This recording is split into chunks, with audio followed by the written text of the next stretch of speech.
In the vast, sprawling darkness of the Imperium of Man, countless armies march to war. They are the celebrated heroes, the lauded saviors whose banners fly proudly over reconquered worlds. Their deeds are sung in victory hymns across 1,000,000 planets. But there are others. There are chapters of space marines whose victories are never recorded, whose names are whispered only in the most clandestine of circles, often with a shudder of fear or mistrust. The NecroKnights are one such brotherhood. They do not seek glory. They do not conquer in the Emperor's name for all to see. Their battlefield is the shadows, their enemy not merely the alien or the heretic, but truth itself. They are the silent guardians of secrets, the wardens of forbidden lore. Their purpose is a paradox, a concept that sits uneasily with the zealous faith of the greater Imperium. Where the ecclesiarchy demands the purging of all things unsanctioned, and the Inquisition seeks to control knowledge, the NecroKnights seek to bury it. They understand a terrifying principle. Some truths are too corrosive to be known, some weapons are too monstrous to ever be wielded again. They walk a lonely path, founded not on a lie, but on the solemn duty to ensure certain truths become lies through the passage of time. They are protectors, but they protect humanity from its own history, from its own catastrophic potential, from the very knowledge that could tear it apart from within. They are phantoms clad in ceramite, the colour of ancient bone, their heraldry stark and unadorned. You will not find them at the forefront of glorious crusades or defending the walls of a famous hive city. Instead, they appear in the aftermath of forgotten wars, on worlds long since declared lost or cleansed. They sift through the ruins of civilizations that fell to terrors the Imperium has no name for. They walk through the haunted corridors of ancient vessels, adrift in the void, their mission a silent, sacred inquest. Their duty is not to avenge the dead, but to listen to them and to ensure their most dreadful secrets die with them for a second final time. This role sets them apart, isolates them completely from their brethren. To an outsider, their actions might look like heresy. They collect prescribed artifacts. They study forbidden texts. They commune with forces that any sane inquisitor would blast into oblivion without a second thought. But it is not for power or personal gain. It is a burden. It is the heaviest of duties. The NecroKnights are the custodians of the Imperium's most dangerous secrets, and they willingly embrace damnation in the eyes of others to ensure that mankind can continue its blind, blissful march towards a future unburdened by the horrors of its past. The NecroKnights possess a unique and perilous gift, a chapter secret that is the very source of their power and their isolation. They can communicate with the dead, not in the crude manner of a renegade psyker tearing souls from the warp, but through ancient ritualistic practices that allow them to interface with the lingering psychic echoes of the departed. They call this communion listening to the silent dead. It is through these whispers from the grave that they uncover the truths they are sworn to protect. These are not conversations. They are fragmented visions, torrents of raw emotion, and echoes of catastrophic events imprinted upon a place or an object. This process is fraught with immense danger. The spirits they commune with are often tormented, their final moments filled with unspeakable horror. To connect with them is to experience that horror firsthand.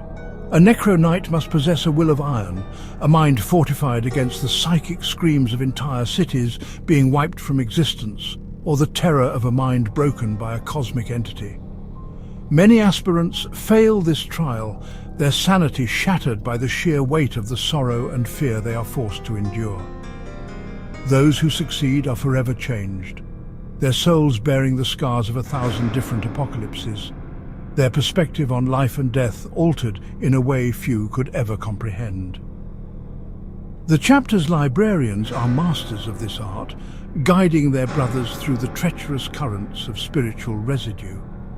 They use psychoconductive relics and intricate rites to focus the whispers, to translate the cacophony of death into coherent intelligence. They might walk the deck of a derelict starship and see through the eyes of its captain as a previously unknown Xenos parasite consumed the crew from within. They might touch a shard of shattered crystal from a dead world and witness the activation of a weapon that unraveled reality itself. This is how they find the things that must never be found again, following the ghostly breadcrumbs left by the dead. This connection to the ethereal is why they are so misunderstood. The Imperium teaches its citizens to fear the dead and to abhor any traffic with spirits. The NecroKnights' methods tread a razor's edge, appearing to many as a form of necromancy, a dark art forbidden by the Imperial Creed. Yet, for the chapter, it is a sacred tool, a solemn necessity. They see the spirits not as things to be exploited or feared, but as the final witnesses to tragedies that must not be repeated.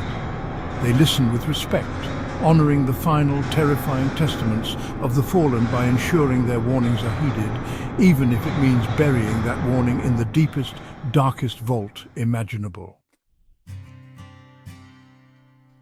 The spoils of a NecroKnight victory are not banners or trophies, but things that would make a Lord Inquisitor's blood run cold.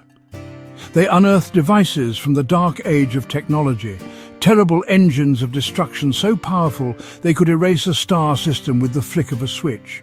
They find xenotech that whispers promises of immortality at the cost of one's soul, or viral agents that could rewrite the very genetic code of humanity. They discover star charts that lead to slumbering, malevolent entities in the void, and forbidden gospels that speak of the Emperor not as a god, but as something far different and far more complex. Each discovery is a new burden, a new secret to lock away. The choice they face with each discovery is a difficult one. The standard protocol for any Imperial force would be to report such findings to the Adeptus Terra. A powerful lost weapon might be sent to Mars for study, a dangerous text might be handed to the Inquisition for analysis and containment, but the NecroKnights know better. They have seen what happens when such power falls into even the most well-intentioned hands. They have listened to the echoes of worlds destroyed by the hubris of men who thought they could control the uncontrollable. They believe the institutions of the Imperium, for all their strength, are not immune to the temptations of power. So they hide these things. Deep within their fortress monastery, a mobile void citadel named the Sepulchre of Silence, lie stasis vaults of unimaginable security. Here they store the relics they recover. A thinking virus is frozen in time, a sentient machine mind is trapped in a logic loop, a blade that devours souls rests inert in a null field. These vaults are the chapter's greatest secret and its heaviest responsibility. They're a library of damnation, a museum of apocalypses that were, and the NecroKnights are its eternal silent librarians. They deny the Imperium these potential assets, judging that the risk of their misuse is a far greater threat than any enemy they might be used against. This act of concealment is their greatest heresy and their most profound act of loyalty. They are denying the Emperor's chosen servants weapons and knowledge that could help win wars. In the eyes of the High Lords of Terror, this would be treason. But the NecroKnights operate on a longer timeline, with a deeper understanding of the cycles of history. They know that a weapon that wins a war today might be the very thing that extinguishes humanity tomorrow. Their sacred duty is to break that cycle, to remove the most dangerous pieces from the board entirely, ensuring mankind's survival through calculated, deliberate ignorance.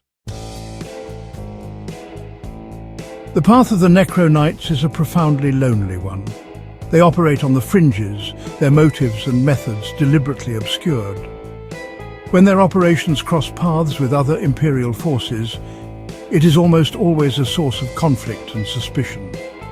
A squad of Ultramarines arriving to secure a fallen outpost might find the NecroKnights already there, not fighting the enemy, but securing a strange artifact while ignoring the tactical situation. An Inquisitor investigating a psychic phenomenon might find their trail stonewalled by silent, bone-coloured giants who offer no explanation for their presence, only a cold, unwavering stare. This secrecy breeds mistrust. To the wider Imperium, they are ghosts at best, and potential renegades at worst. Rumours follow them like a shroud. Some say they hoard technology for their own sinister purposes.